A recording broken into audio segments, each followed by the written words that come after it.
I gotta give them props for starting with the Activision logo getting blown up. Maybe it is a utopian future after all. So, hi everybody, we're doing we did Star Wars games at the end of last year, so I thought, wouldn't it be cool to do Star Trek games, a field that is significantly more hit and miss, but this is often considered to be the best Star Trek game, which is somewhat ironic given its source material. This is Elite Force, first one, not the lame sequel that nobody liked. Welcome to Voyager LCAR's menu system. Wasn't there a Klingon one of these? Well, that was Klingon Academy, but it was like it was a lot of full motion video stuff, and there was like some 3D stuff in it, but it wasn't all that. And I think you also piloted a ship. All I remember about Klingon Academy was the lowest difficulty settings, Ferengi.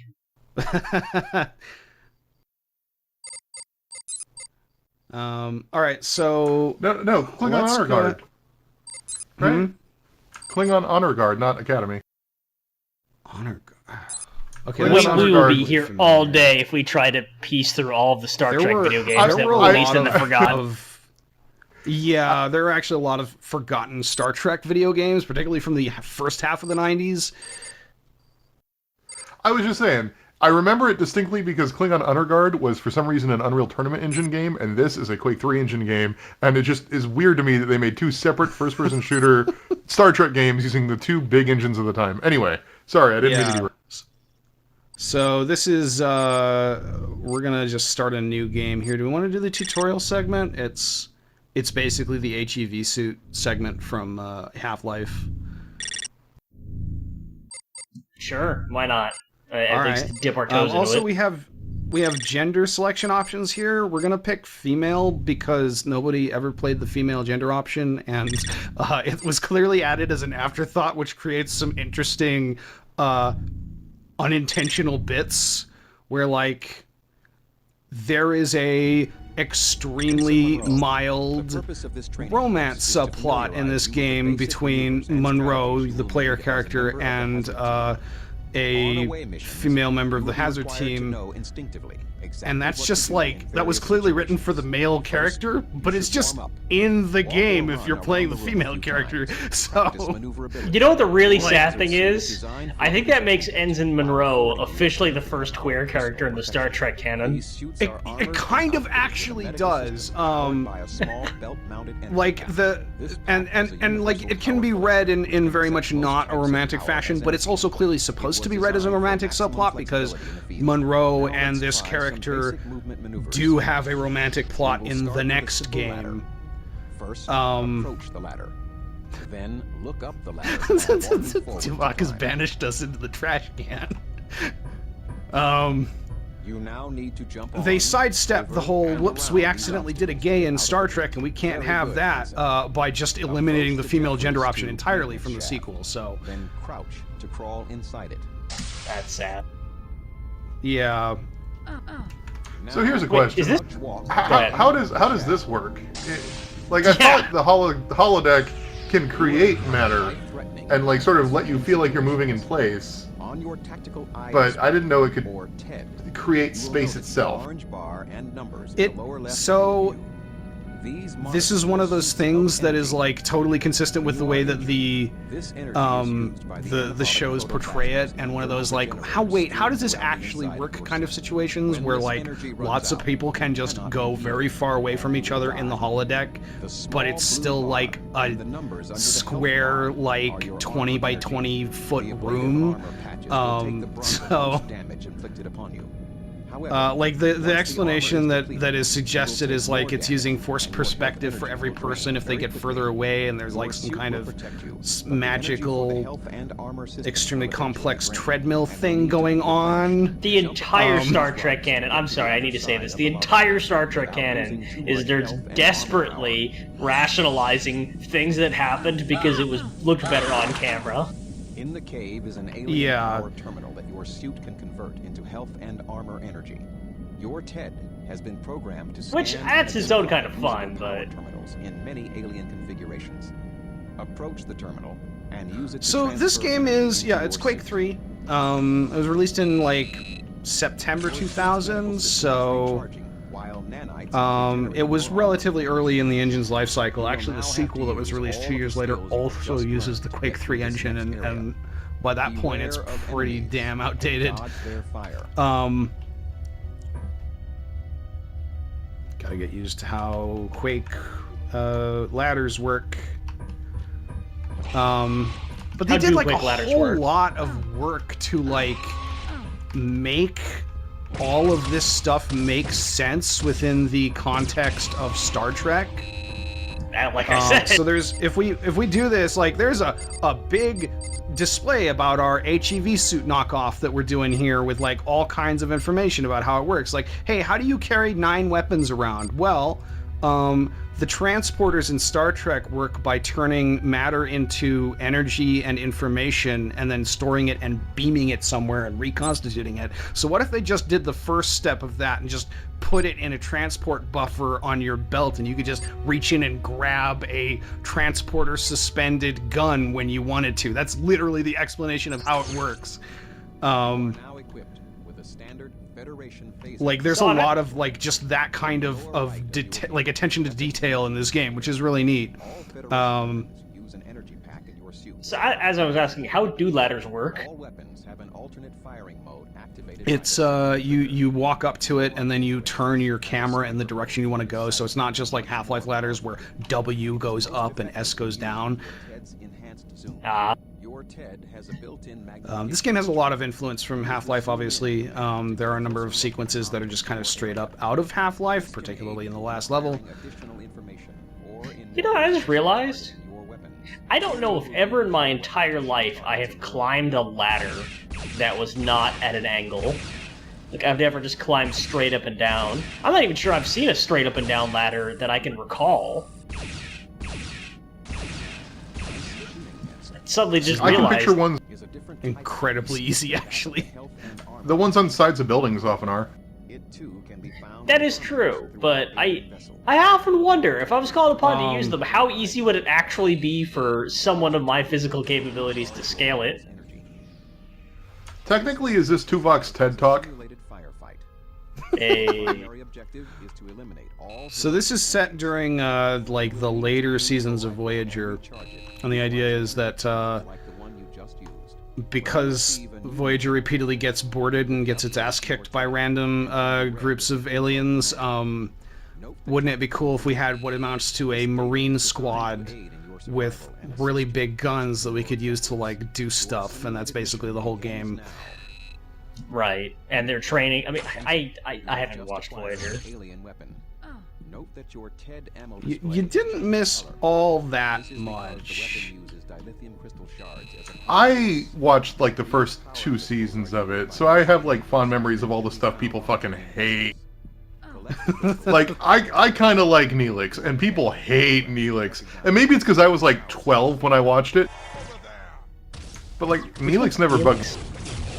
The Neelix is quirky comedy alien. The chef alien guy. Like the raw chicken breast Phillips. that's been rubbed in cat hair? Yeah. Yeah, exactly. He wears bad 70s couch upholstery for clothes. Well, and then there's the holographic doctor. That's like a great character. Fashion was not great. Then there was what? The holographic doctor. That's a great character. Oh yeah.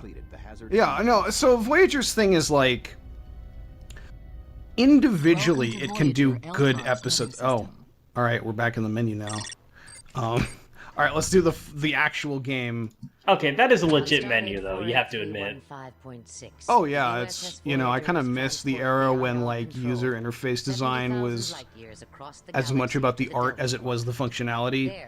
Like, okay, sure, it's better now that we have like basic interface stuff down, but look, there's a lot you have to throw out when you're developing for a TV, which isn't to say that you can't make like cool designs for console game interfaces, but you can't have quite as free a hand with it. Voyager's chief of security assembled an elite force of security personnel. Oh, so this is just explaining what I mentioned beforehand. Ensign Monroe is second in command of this uniquely trained team. Equipped with This is yeah, a really so let's bad talk choice about of font. Voyager. Yeah, this whole sequence is like feel like they wanted to do a cutscene and did not have the time, especially given there's a bunch of other pre-rendered cutscenes, including just straight up like we stole the footage from the opening titles of Voyager and overlaid our own stuff on it. I believe that'll be after this mission.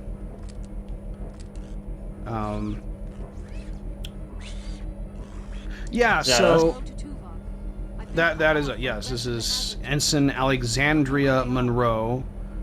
I'll give you 3 guesses what the male version of that name is. Felipe. Power modulation chamber. Rescue them at any cost. Acknowledged. Tertiary what?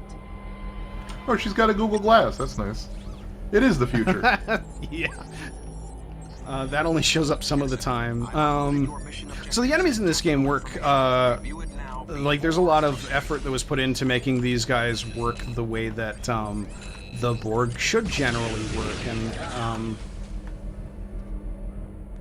I will demonstrate that in a moment here, because you're not really supposed to fight the Borg in this section, but...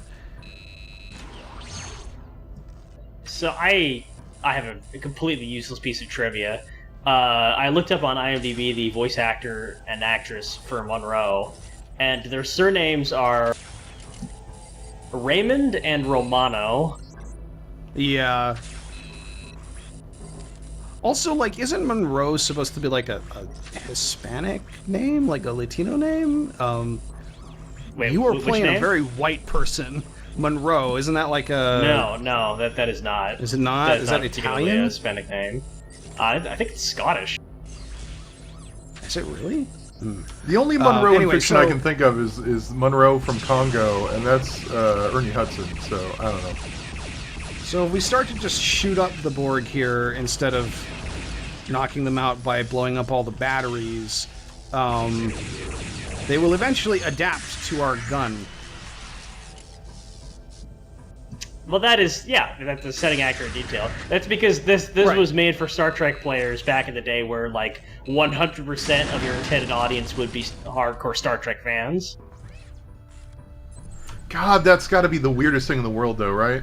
Like, imagine being a team of 30 devs, and or maybe even 60 devs, and making a game like this that you knew there was enough of an audience of hardcore Trekkies, just hardcore Trekkies, to make this a success and get a sequel. Right. I mean, that's just That would the never ballooning happen. cost of development all over. So, fortunately, they get around the fact that the Borg will adapt to your weapons by immediately giving you a gun that the Borg never adapt to. Is that like a mass driver? No, it's some kind of energy weapon that always remodulates itself after every shot. How what are we convenient. doing I mean, here? We need the Oh control yeah, panel. though. Why wouldn't they just have that feature on the guns? Absolutely, because they Yeah. always do that on Star Trek. They're like, "Oh, we need to refuculate our guns so that we can hit the Borg again." Yeah, although just making a gun that can just like always fight Borg is, you know. Well, I'm just picturing A the little Borg bit having of a a, conversation where, like, Scott, why are we keeping it here with us? Shouldn't we just, like, dismantle it? Anyway, sorry I interrupted. Is there anything neat around here? No. But yeah, there's a lot of like really cool attention to detail in this game. And it's clear that the dev team, if not predominantly Trekkies themselves, were at least, you know, had someone there going, hey, this is how it should all work. Also, this is a Raven game. So back when Raven actually made their own video games. Yeah, Raven made like half of the games on Quake Engine 3. It feels like. Yeah. That like the game they do immediately after this one is Jedi Outcast. So. Yeah. Which is convenient because it means they get to keep the same science fiction intro for the Raven logo. Hey, the force field's down. What the? Oh no, the Borg have beamed and they're gonna abduct Biff from Back to the Future. Wait, is that Paul F. Tompkins? Not Paul Tompkins. No, I don't God think damn so. it. but Thomas F. it's Wilson. very much the same character archetype. There's kind of a sounded like- survival horror vibe going here. A little bit, with the Borg especially, yeah.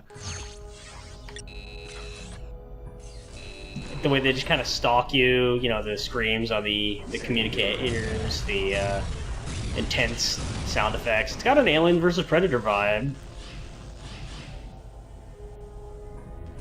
There is also a later section. No, that literally was Paul F. Tompkins. Or goddamn it, Thomas F. Wilson. That Oh was wait, Biff. really? Yeah, Star Trek Voyager Elite Force. I didn't actually think they had the same actor. No, you said that, and I'm like, that sounds exactly like him, and I looked it up, and it is. I just always assumed it was a sound-alike. You can generally get Star Trek actors, you know, without breaking the bank too much. Thanks for shooting the bridge, dude. I mean, as the developers of XCOM War of the Chosen can confirm, like I think Josh even mentioned to me that before, but I forgot about it. I recently played it, and it's just the creeping realization, like, wait a minute, that's Maria Sirtis. Wait a minute, that's William Frakes. Hey, wait a minute, and just, you know, Not like, William that's Frakes, Jonathan Frakes. Jonathan Frakes. We are not good at names tonight. I'm never good at Star Trek actor names. That's Jonathan Frakes. Hey, wait a minute, that's Dorn. It's Michael Dorn. These are just all Star Trek actors. Yeah, it's Dorn, Frakes, Sirtis, Denise Crosby, and John Delancey, I think, are the... And you know what? The Dwight Schultz might also be in that game, now that I think about it. Dwight Schrute? No, the actor for... You remember Barkley? I do remember He's Barkley. the awkward... He's awkward. He has a lot of holodeck fantasy stuff going on. Yeah, no, like, the kind of socially awkward dude who retreats into his own fantasy and always has, like, the psychosis required for the particular episode. Like, transporter psychosis? Yeah, that was one. So, why don't we just take this gun and then adapt this technology to our phasers such that we can always just save the entire Federation when we get back to it? Well, Chris, that would make too much sense. I mean, the reality of it is, like, you know, I guess the idea is the Borg eventually figure out how to predict your random number generators. I think the real answer is, like, if you made this game in 2020, A, you wouldn't be able to make this game in 2020, but B, it would not be a straight shooter, and like any of the Borg missions would be a stealth section, right? Where like, okay, you can kill one or two of them, but otherwise it's all stealth based. Ironically, there is a predominantly stealth level in this game, but it's not the Borg. You were correct. It has Dwight Schultz as the voice of Templar recruit. Right. It also has Jake Busey, which... It has Jake Busey as Resistance radio voice. Gotta have the 3-Dog character.